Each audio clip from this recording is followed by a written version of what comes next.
Welcome to Glisso English. Real life stories. It's 7:15 a.m. You're reaching for your coffee. You check your notifications, and your heart stops. Your banking app is staring back at you with 3 zeros. $0. Everything you've worked for, gone in a single click. You refresh the page. Maybe it's a glitch, but the transaction history doesn't lie. Midnight purchases in a city you've never visited. A transfer to an account you don't recognize. In an instant, you aren't just broke, your identity has been hijacked. When you're at a loss like this, you don't just need your money back, you need the right words to fight for it. You have to flag a transaction and dispute a charge before the trail goes cold.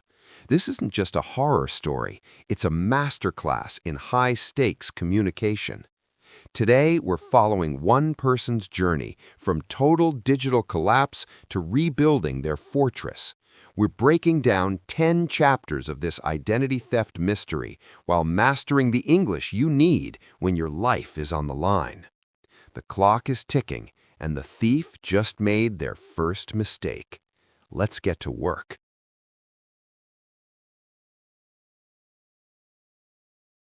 The blue light of the smartphone screen was the first thing you saw every morning. It was a rhythmic digital ritual. Alarm off, scroll through the headlines, and then a quick check of your banking app to ensure the previous day's payments had cleared. At 7:15 a.m., the house was silent, the only sound being the distant hum of the refrigerator and the soft hiss of the steam from your coffee mug. You tapped the icon. The app took a second longer than usual to load, the small loading circle spinning lazily.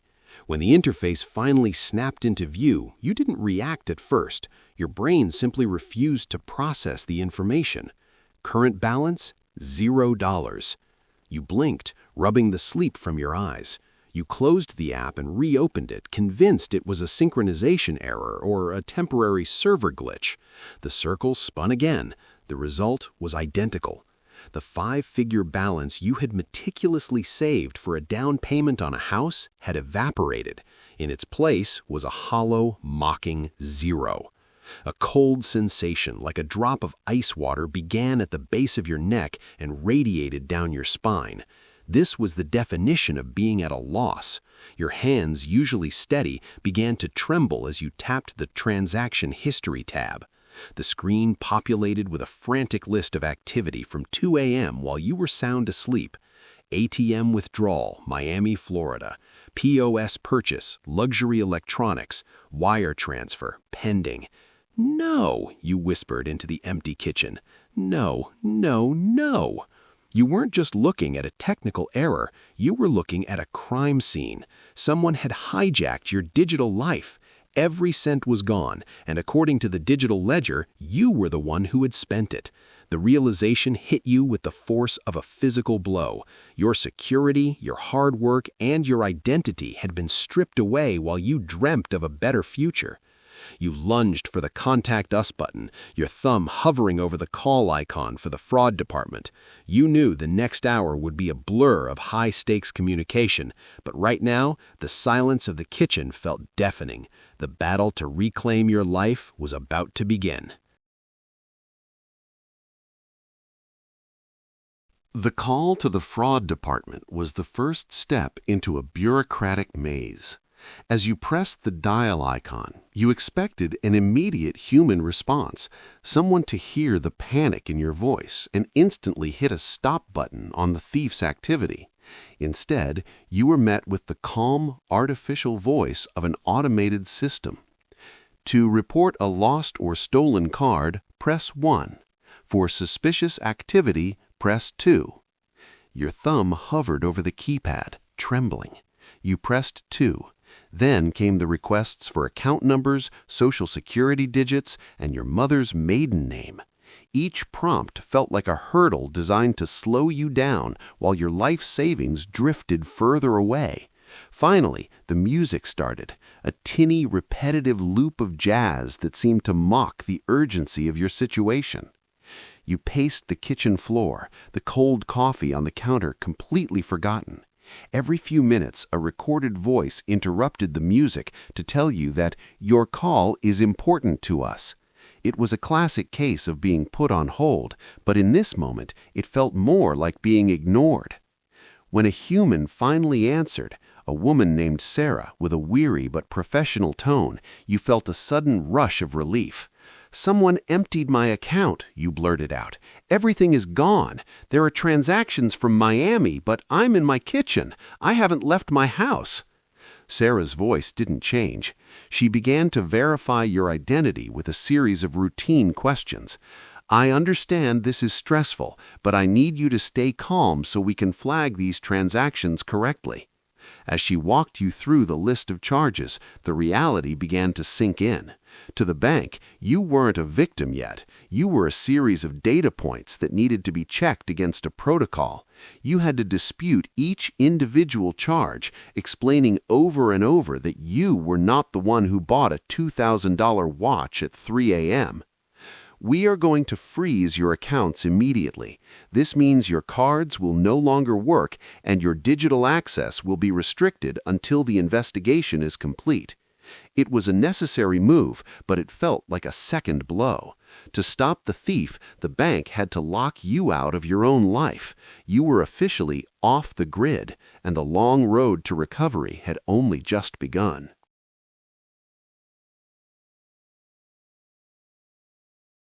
With your accounts officially frozen, a heavy silence settled over the house. The immediate panic had shifted into a cold, sharp focus. You sat at your desk, laptop open, and began the grim task of retracing your digital steps. In the world of cybersecurity, every hack leaves breadcrumbs, small traces of data that reveal where the security wall crumbled. You started with your email. If they had access to your bank, they likely had access to your primary inbox. You searched for keywords like password reset or security alert. Your heart skipped a beat when you found an email from 3 days ago, buried in your trash folder. It was a notification from your bank, successfully confirming a change to your linked phone number. You hadn't deleted that email, the thief had. The realization was chilling. They hadn't just guessed a password, they had been ghosting your account for days, quietly monitoring your communications and deleting the evidence before you could see it. This was a sophisticated breach. Next, you checked your login history. You saw a series of successful logins from an unrecognized IP address in another country. You realized you had been compromised through a technique called session hijacking. Perhaps it was that public Wi-Fi you used at the airport last week, or a phishing link you clicked while distracted. As you dug deeper, you began to audit every single digital doorway into your life. You changed passwords for your social media, your cloud storage, and even your utility bills. Every time you hit save, you felt a tiny bit of power returning, but the scale of the invasion was overwhelming. You weren't just looking for a thief anymore, you were trying to understand how much of you was currently for sale on the dark web. By the time the sun was high in the sky, your desk was covered in sticky notes with new, complex passphrases. You were no longer just a victim, you were becoming a digital investigator. You had found the breadcrumbs, and they led to a terrifying truth. The thief was still out there, and they might have more than just your money.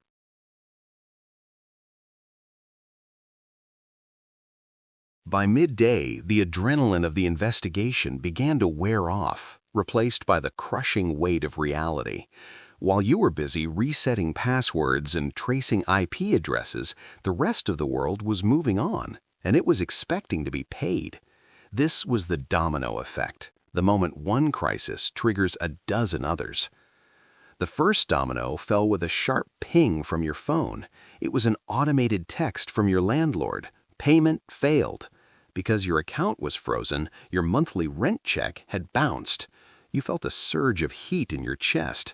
You were a reliable tenant, someone who took pride in being on top of things, and now a computer script was labeling you as a delinquent payer. You reached for your wallet to grab a different credit card, only to remember that Sarah from the fraud department had deactivated everything. You were effectively penniless in a world that only speaks the language of plastic and digital transfers. You couldn't even buy a gallon of milk or put gas in your car. This was the fallout of identity theft that people rarely talk about, the loss of basic autonomy. Then came the second domino. Your phone service provider sent a warning: autopay unsuccessful, service will be suspended in 24 hours. You realized with a jolt of fear that if your phone service was cut, you would lose your primary way to communicate with the bank and the police. You were being squeezed from all sides. You spent the afternoon on the phone again, but this time the conversations were different. You weren't talking to fraud experts. You were talking to customer service representatives who had heard every excuse in the book. You had to plead your case, explaining the situation over and over, trying to convince them to waive the late fees and give you an extension. Some were sympathetic, but others were cold, tethered to their own rigid protocols. The embarrassment of having to admit you were broke was a bitter pill to swallow. By sunset, you realized that regaining your money was only half the battle. The other half was stopping the dominoes from knocking down your entire reputation.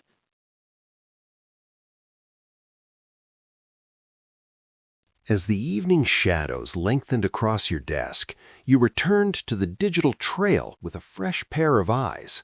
Until now, you had pictured the thief as a faceless shadow, a line of malicious code, or a bot operating from a server farm halfway across the world. But as you cross-referenced the digital breadcrumbs from Chapter 3, a chilling pattern began to emerge. You noticed that the initial security breach didn't happen through a random phishing link. It started with an update your profile request on a professional networking site you hadn't used in months. Someone had been tailoring their approach to your specific history. They knew where you worked, they knew your old passwords, and most disturbingly, they knew the name of your childhood pet, the answer to your secret security question. A realization hit you like a physical weight.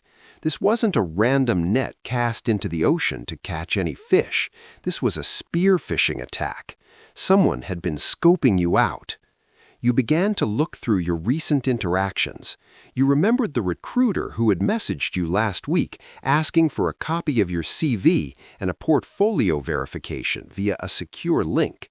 At the time, it seemed like a dream opportunity. Now you realized it was the hook. By clicking that link, you had handed over the keys to your digital kingdom. The most unsettling part was the timing. The wire transfer had been initiated exactly 20 minutes after you had posted a photo on social media showing you were unplugged and hiking in a remote area with no cell service. They weren't just hackers, they were stalking your digital presence to find the perfect window of vulnerability. Seeing the face behind the code didn't make you feel safer, it made the violation feel personal. This wasn't just about money anymore. It was about a stranger who had studied your life to dismantle it. You realized that to catch them, or at least to stop the bleeding, you would have to stop thinking like a victim and start thinking like a predator. It was time to turn the tables.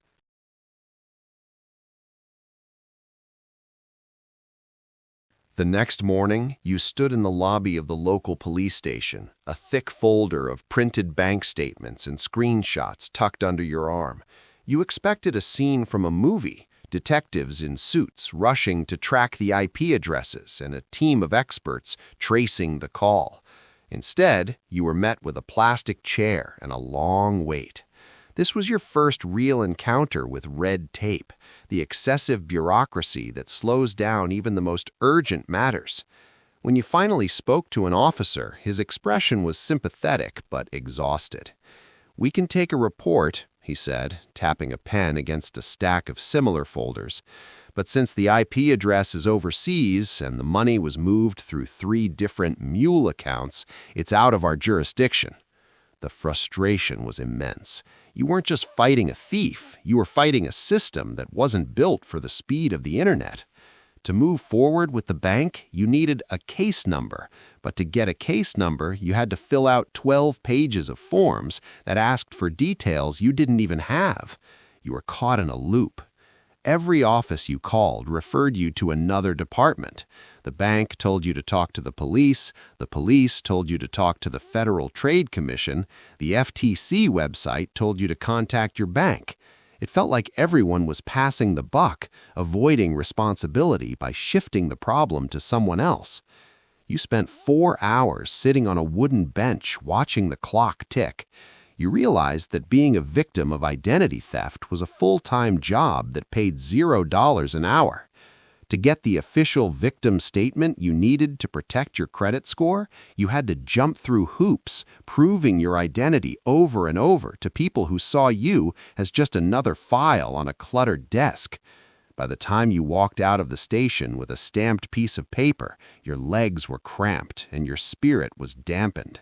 You had the paperwork, but you realized that the law moves at the speed of a snail, while the thief was already moving on to their next target. If you wanted justice, you couldn't just wait for the authorities to hand it to you.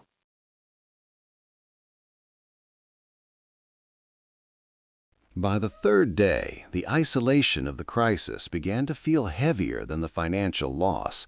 You were digitally dead. No working cards, no access to your savings, and a phone that was only hours away from being disconnected.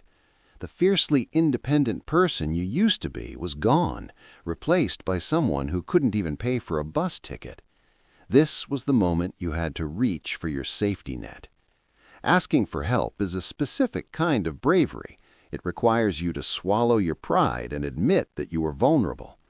You called your closest friend, your voice cracking as you explained that you weren't calling to hang out, but because you literally couldn't afford to eat dinner. "Don't even finish that sentence," they interrupted. "I'm coming over." When they arrived, they didn't just bring a bag of groceries. They brought a sense of humanity that the red tape of the police station had stripped away. As you sat on your porch, eating a meal you hadn't paid for, you realized how much your identity was tied to your ability to provide for yourself. Without your money, you felt like a ghost.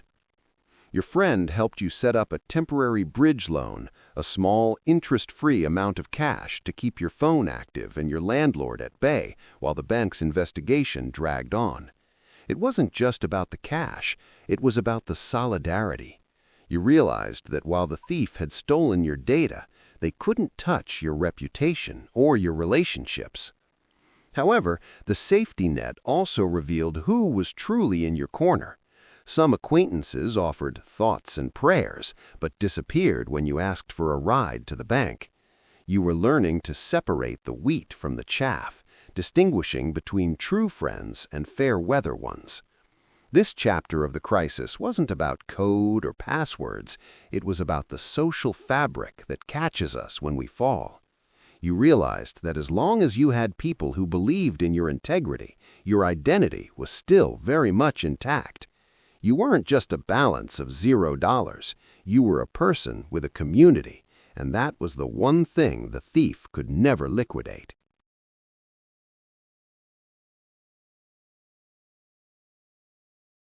With your safety net providing a moment of breathing room, the fear that had paralyzed you transformed into a cold, analytical energy.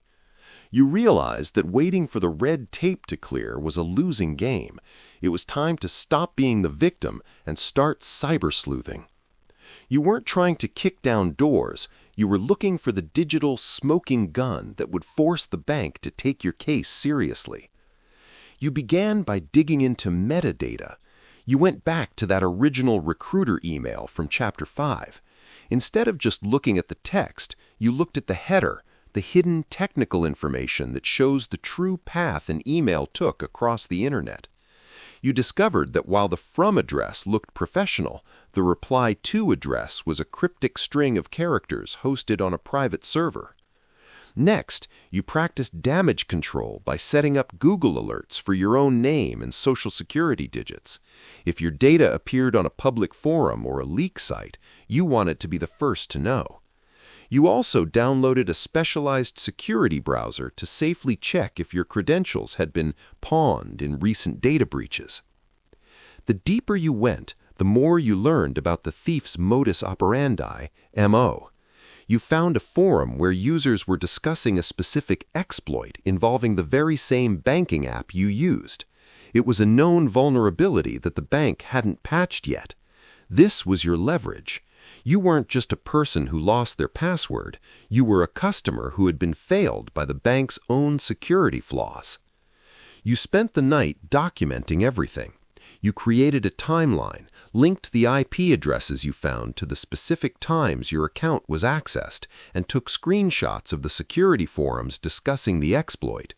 You were building a brief, a professional presentation of evidence. By dawn, you weren't just a person with a story. You were a person with a file that was impossible to ignore. You were no longer shouting into the void. You were preparing to confront the giants with facts they couldn't pass the buck on. You had moved from defense to offense.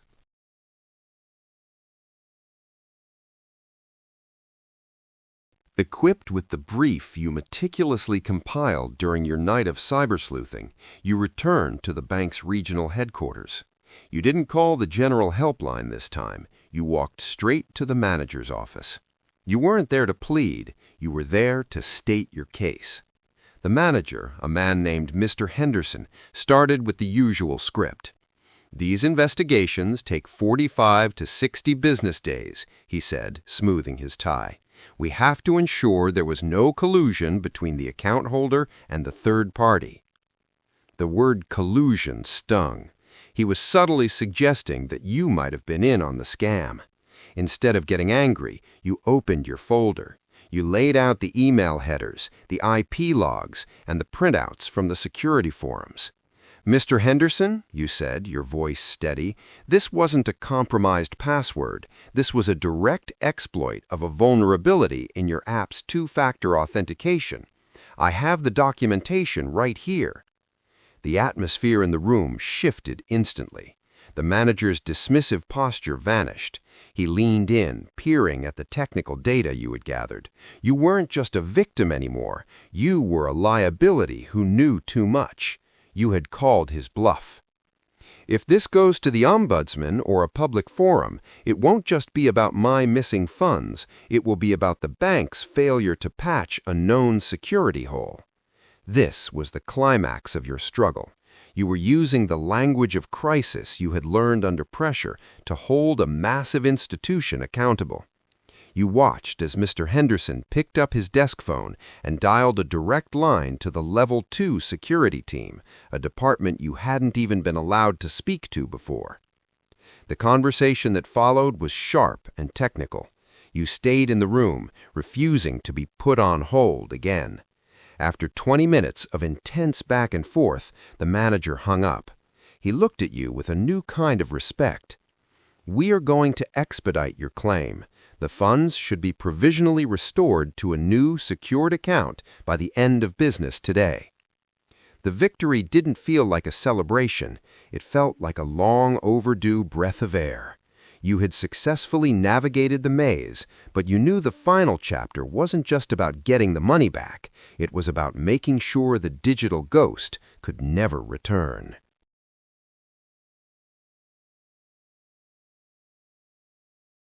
The restoration of your balance wasn't the end of the journey. It was the beginning of a total reconstruction.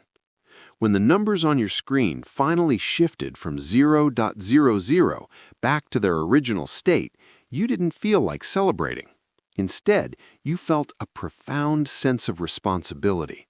You had survived a digital house fire, and now it was time to rebuild with fireproof materials. The first step was building a fortress.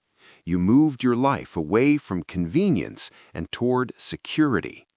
You ditched the simple passwords for a dedicated password manager and replaced SMS-based security with physical security keys. You were no longer willing to cut corners when it came to your privacy. But the changes weren't just technical, they were psychological. You found yourself looking at the world with a skeptical eye. Every urgent email and every too-good-to-be-true offer was now scrutinized. You had developed a resilience that only comes from being pushed to the edge. You understood that in the modern world, your data is as valuable as your blood, and you had to guard it accordingly. You also took the time to pay back the safety net that had held you up.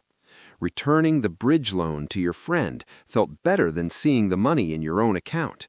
It was a closing of the circle, a way to rectify the imbalance that the thief had created. As you sat in your kitchen, the same place where the nightmare had started 10 days ago, you realized the digital ghost had actually given you a gift, the gift of awareness. You weren't just a passive user of technology anymore. You were an informed citizen of the digital age. You had mastered the language of crisis, and you were ready to help others do the same. The story of the theft was over, but your new life, one built on a foundation of vigilance and strength, was just beginning. You closed your laptop, took a sip of fresh coffee, and for the first time in a long time, you felt truly secure. Recovering $0 is a victory, but the real win is the resilience you build along the way.